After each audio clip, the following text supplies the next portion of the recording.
इस वीडियो में हम मोस्ट आईएमपी के साथ साथ में बोर्ड में पूछे गए 2018 से लेकर के 2024 तक जितने भी प्रश्न पूछे उनका अध्ययन करेंगे। साथ में ट्रेंडिंग क्वेश्चन भी देखेंगे, जो अलग अलग असाइनमेंट में कौन से प्रश्न ट्रेंड कर रहे हैं वो देखेंगे। कोई भी असाइनमेंट आप लोगे तो इसमें से ही आपको देखने को मिलेगा, अपेक्षित लेने की भी ज़रूरत नहीं पड़ेगी आपको। यहाँ पर क्वेश्चन नंबर है यहाँ पर 54वां देखते हैं। इससे पहले हमने 1 से 53वां देख लिया, अब ये पार्ट 7 का है। पीढ़ी के विसर्जन के समय सामान्य अनामत बाकी किस खाते ले जाई जाती है? मार्च 2019 में पूछा गया क्वेश्चन है। तो इसका आंसर आता है ऑप्शन डी आता है, साझेदारों के पूंजी खाते में ले जाया जाता है। ओके, अगला देखते हैं 55वां ट्रेंडिंग में चल रहा है, मोस्ट इंपॉर्टेंट है। पीढ़ी के विसर्जन के समय कारीगर लाभांश फंड किस खाते में ले जाई जाती है? मार्च 2019 में 20 में पूछा गया है। इसका आंसर है ऑप्शन डी, साझेदारों के पूंजी खाते आएगा। 56वां मोस्ट आईएमपी है और ट्रेंडिंग में भी चल रहा है। पीढ़ी के विसर्जन के समय पक्की तलपट में देनदार 24,500 और डूबत ऋण अनामत 4,500 हो तो वसूली खाते जमा पक्ष में कौन सी रकम लिखेंगे? अगस्त 2020 में और मार्च 2022 में पूछा गया क्वेश्चन है। तो हम लोग इसी कीमत को लिखते हैं, डूबत ऋण अनामत को ही लिखते हैं। ऑप्शन बी इसका आंसर है। देखोगे यहाँ पर है ना, अलग अलग परीक्षा में आपने देखा होगा यहाँ पर कीमत बदली हुई आती है। ओके, ये 57वां है, साझेदार पीढ़ी के विसर्जन कितनी तरह से हो सकता है? जुलाई 2019, मार्च 2022 और 24 में पूछा गया है। इंपॉर्टेंट सवाल है, मोस्ट तो इसके है विसर्जन कितनी तरह से हो सकता है? तो 2 तरह से हो सकता है। ऑप्शन बी सी इसका आंसर है। यहाँ पर देखेंगे, यहाँ पर हमारे पास 58वां है, ट्रेंडिंग में चल रहा है, मोस्ट आईएमपी है। साझेदार पीढ़ी के विसर्जन के समय संपत्तियाँ की उपज में सर्वप्रथम कौन सा भुगतान किया जाता है? मार्च 2018, जुलाई 2018, मई 2021 में पूछा गया क्वेश्चन है। ऑप्शन ए आएगा विसर्जन। ऑप्शन ए क्या आएगा? विसर्जन आता है। 59 में पीढ़ी के विसर्जन के समय पक्की तलपट में देनदार रुपये 24,500 डूबत ऋण अनामत रुपये 2,500 हो तो वसूली खाते जमा पक्ष में कौन सी रकम लिखेंगे? तो यहाँ पर आएगा 2,500। देखो ऊपर आपने देखा था ना, यहाँ पर कीमत बदलते आएगा, और वो 3 बार पूछा गया था, ये 2 बार पूछा गया, यानी 5 बार। यानी ये क्वेश्चन कितना इंपॉर्टेंट, डूबत ऋण अनामत जो भी दिया हो यहाँ पर आ जाता है। 60वां ट्रेंडिंग में चल रहा है, ये मोस्ट इंपॉर्टेंट है। 60वां भी मोस्ट इंपॉर्टेंट, ध्यान रखना। संपादन खाता किस प्रकार का खाता है? तो ऑप्शन डी आता है, उपज खर्च खाता है। कौन सा खाता है? उपज खर्च खाता। आप इस प्रकार के वीडियो देखना चाहते हैं, डिस्क्रिप्शन में आपको account, state, BA, SPCC, economics सभी की मोस्ट आईएमपी क्वेश्चनों की प्लेलिस्ट की लिंक मिल जाएगी, वहां से आप देख सकते हैं। चैनल पर नए, चैनल को सब्सक्राइब करना, क्योंकि हम इस प्रकार के वीडियो आपके लिए बनाते रहते हैं।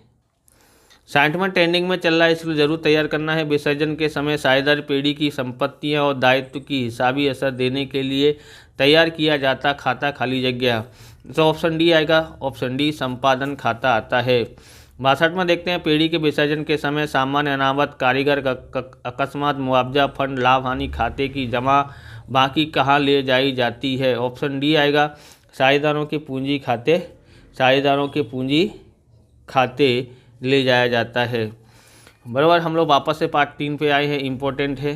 बराबर, ख्याति के मूल्यांकन के समय पूंजीकृत लाभ को किसके साथ तुलना की जाती है? ऑप्शन सी इसका आंसर है, धंधा की विनियोजित पूंजी के साथ में तुलना की जाती है। 64वां है, खाली जगह, यह धंधा की बाजार में प्रतिष्ठा का मूल्य दर्शाती अदृश्य संपत्ति है। तो ऑप्शन डी आएगा, ख्याति है। 65वां है, जब पीढ़ी में प्रत्येक वर्ष लाभ बढ़ता हो तब कौन सी पद्धति अनुसार ख्याति के लिए लाभ की गणना करना अधिक उचित है? ऑप्शन बी आता है, भारित औसत। मोस्ट इम्पोर्टेंट है और ट्रेंडिंग में भी चल रहा है, कारीगर लाभांश फंड साझेदार पीढ़ी के लिए क्या है? तो ऑप्शन डी आएगा, दायित्व या देना, ऐसा लिखा आ सकता है। 67वां है, पुनः मूल्यांकन खाता की उधार बाकी अर्थात क्या? ऑप्शन बी आएगा, हानि होती है। 68वां है, इंपॉर्टेंट है, ट्रेंडिंग में भी चल रहा है, नीचे में से कौन सी एकत्रित लाभ की बाकी है? ऑप्शन बी अनामत फंड। 69वां ट्रेंडिंग में चल रहा है, अलग अलग कारणों से साझेदारों में होता परिवर्तन अर्थात, तो खाली जगह ऑप्शन ए आएगा, साझेदारी का पुनर्गठन। 70वां है, संपत्ति और दायित्व के पुनः मूल्यांकन के समय देनदार पर डूबत ऋण अनामत का प्रावधान करना हो तो खाली जगह। तो ऑप्शन ए आएगा, पुनः मूल्यांकन खाते उधार आता है। 71वां है, पुनर्गठन के समय सामान्य भंडोल की रकम किस खाते जमा होती है। ऑप्शन डी आता है, साझेदार के पूंजी चालू खाते में या चालू खाते में, पूंजी अथवा चालू खाते में होता है। ऑप्शन डी इसका आंसर है। 72वां है, XYZ के बीच लाभ हानि वितरण का हुआ परिवर्तन के कारण एक्स का लाभ 1/10 और वाई के लाभ में 1/10 है, तो जेड का त्याग क्या होगा, ज्ञात करो। तो ऑप्शन सी इसका आंसर आता है, 2/10 आता है। 73वां देखते, एकत्रित हुआ लाभ या अनामत भंडोल किसका है। ऑप्शन बी इसका आएगा, चालू साझेदार का। 74वां देखते हैं, ये ट्रेंडिंग में चल रहा है, बराबर मोस्ट इंपॉर्टेंट है, ये भी इम्पोर्टेंट है। नए साझेदार द्वारा लाई गई ख्याति की रकम पुराने साझेदार के बीच किस प्रमाण में बांटेंगे। ऑप्शन डी आता है, त्याग के प्रमाण में। 75वां है, मीत और जीत 3:2 के प्रमाण में लाभ हानि बांटने वाले साझेदार हैं। हित को लाभ का 1/5 भाग देने की शर्त से नए साझेदार के रूप में प्रवेश दिया हो तो लाभ हानि का नया प्रमाण ज्ञात कीजिए। तो लाभ हानि का प्रमाण 12:8:5 होता है। पर सॉल्यूशन कोई देखता नहीं है, इसलिए सॉल्यूशन नहीं किया। अगर आप बोलोगे तो सॉल्यूशन करके हम लोग बता सकते हैं। 76वां है, मोस्ट इंपॉर्टेंट है, ट्रेंडिंग में भी चल रहा है। नए साझेदार के प्रवेश के समय बही में ख्याति दर्शाई हो तो पुराने साझेदार के बीच किस प्रमाण में अपलिखित होगी। ऑप्शन ए, पुराने प्रमाण में। 77वां देखते हैं, नया साझेदार को चालू साझेदार पेढ़ी में किस प्रकार प्रवेश दे सकते हैं। तो इसका आंसर आता है ऑप्शन सी, करार में नए साझेदार के प्रवेश का प्रावधान हो उसके अनुसार। 78वां है, नए साझेदार के प्रवेश के समय निश्चित हुई देनदार वट्टा अनामत की रकम कहाँ दर्शाई जाती है। ऑप्शन ए, पुनः मूल्यांकन खाते उधार में। और 79वां है, साझेदारी के निवृत्ति के बाद कारीगर लाभांश फंड पक्की तलपट में किस तरह दर्शाते हैं। तो देना की तरह दर्शाते हैं।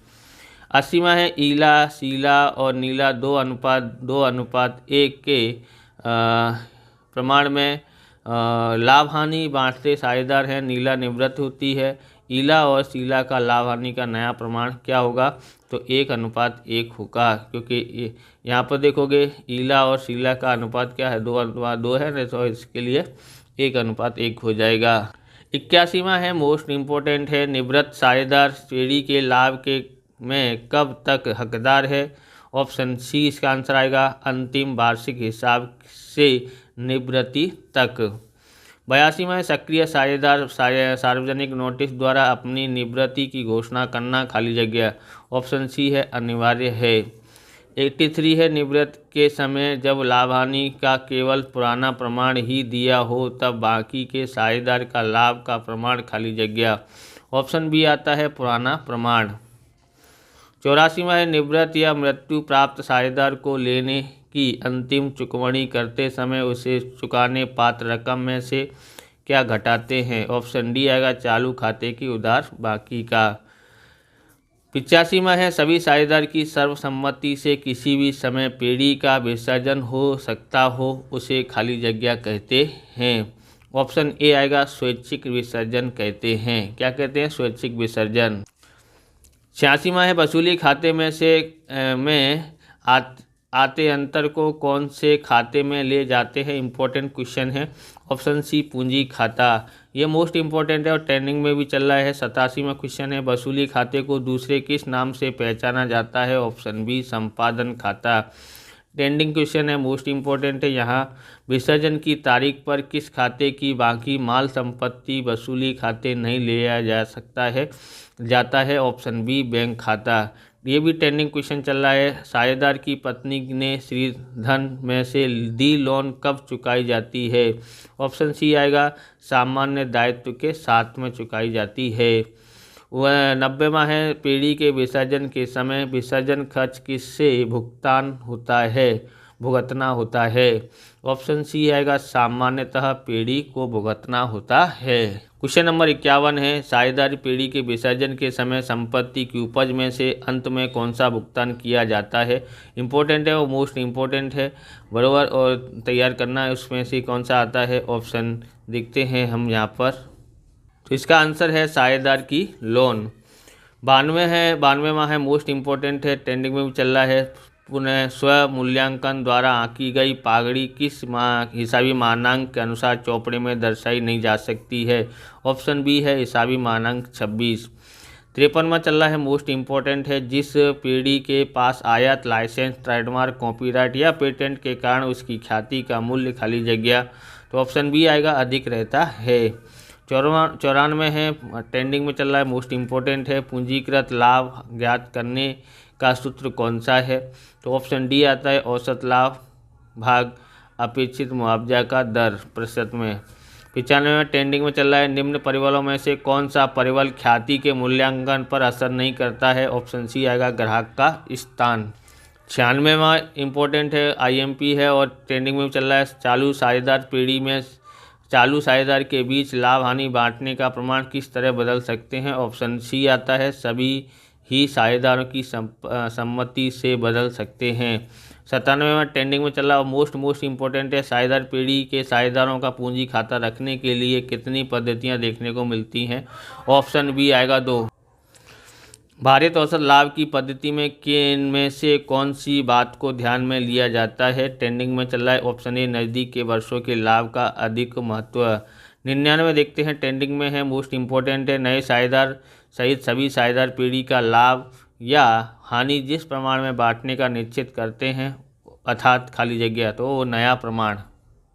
दोनों ही क्वेश्चन मोस्ट इम्पोर्टेंट है, ट्रेंडिंग में भी चल रहा है। विसर्जन के समय घिसाई फंड विनियोग कमी वृद्धि फंड कहाँ दर्शाए जाते हैं? ऑप्शन सी आएगा लाभ माल मिलकत निकाल खाते की जमा तरफ। 101वां क्वेश्चन है कारीगर अकस्मात मुआवजा फंड साझेदार पीढ़ी के लिए क्या है? तो ऑप्शन बी आता है एकत्रित हानि है। इस प्रकार से ये वीडियो पूरा होता है। अगर आपको हमारा वीडियो अच्छा लगे तो लाइक करें, शेयर करें, कमेंट करें। चैनल पर नए चैनल को सब्सक्राइब करें। मिलते हैं नेक्स्ट वीडियो में। जय हिंद, जय भारत, वंदे मातरम।